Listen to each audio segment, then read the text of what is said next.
আসসালামু আলাইকুম। আজ আমি তৈরি করব বাঁধাকপি ও গাজর ভাজি। একদম অল্প মশলাতে এই ভাজিটা খেতে খুবই মজার হয়।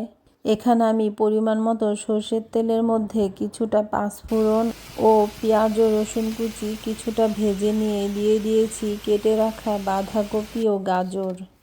এখন বাঁধাকপি ও গাজর কুচি দিয়ে নেড়ে চেড়ে একটু কমে আসলে দিয়ে দিয়েছি পরিমাণ মতো লবণ। বাঁধাকপি ও গাজর সেদ্ধ হয়ে আসলে এখানে আমি দিয়ে দিয়েছি কেটে রাখা কাঁচামরিচ। এখন আমি কিছুক্ষণ নেড়ে কাঁচামরিচগুলোকে মিশিয়ে দিচ্ছি।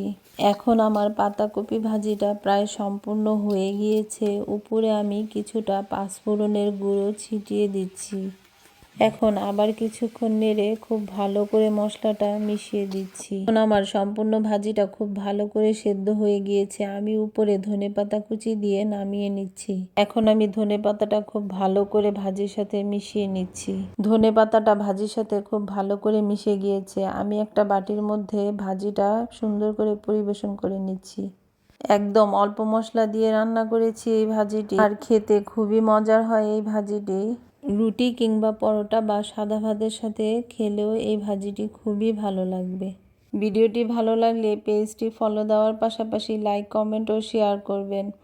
অসংখ্য ধন্যবাদ সবাইকে। ভালো থাকবেন সবাই। আল্লাহ হাফেজ।